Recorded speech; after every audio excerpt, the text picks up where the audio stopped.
Hi, I'm going to do the final professional development video. And the first question is, how have you improved in your ability to receive and implement constructive criticism and or feedback from your instructor and or personal work life? I think when I was young, I would definitely take things personally or immediately think that I'm a failure. Instead, I feel now the constructive criticism is just part of life, and I appreciate when I can get it because I know it's not directly related to me as a person, but more professionally and also how I can improve upon both my profession and who I am as a person. So overall in life, like I have to work on it still. I don't like getting constructive criticism or criticized at all.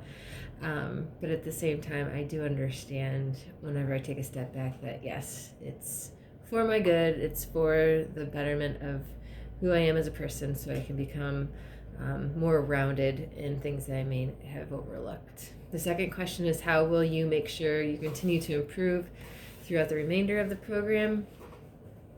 I definitely, I don't know, there's part of me that tries too hard in thinking that I have to do everything perfectly.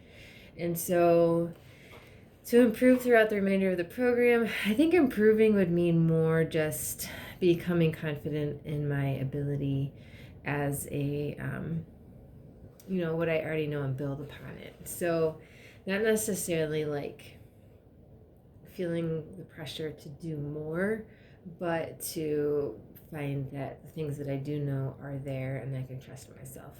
So I think that's the main thing, is to really trust my own judgment. And the next question is, identify 2 ways in which these improvements will promote your successful and professional care of patients.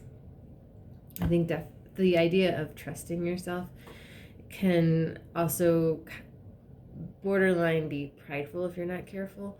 I don't struggle with that, but I definitely know that being successful in the profession would mean I listen to specifically whatever PT I'm working with, or the idea that I would want the patients to just, I want to see the patients for who they are rather than just a chart, or wanting to just know what they have to do and get through it. I want to help them whole as a person, not just their physical stuff. So I think improving upon my profession would mean taking the criticisms, but also seeing the patients as people.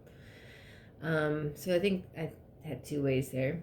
How has this class assisted in changing what you thought you knew about becoming a PTA and what you know how now about the profession?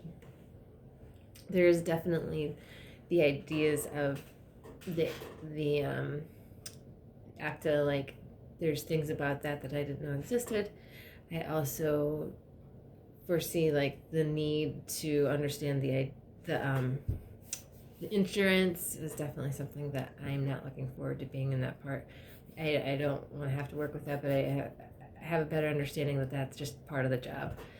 And then advice for future PTA students about the first semester. I think going in, I had the idea that I had to get everything correct. And now that I've experienced the amount of things I need to learn, I've accepted, like even today I took the PTA 102 lab practical, and I went in knowing that I was going to get some cues.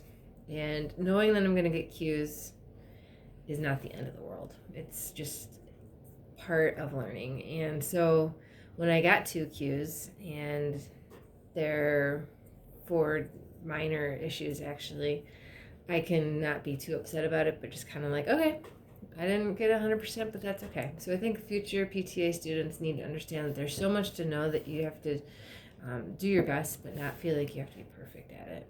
And then closing thoughts, I'm really looking forward to having a break and doing all of the extra things for studying right now has been taking a toll, but the idea of Christmas break is just amazing, and I'm really actually enjoying everything about all of the content. So it's not like I'm bored or feel that I have to read. I feel like it's so integral to my profession that it's not something that I have to do. So overall, it's just been a really good experience.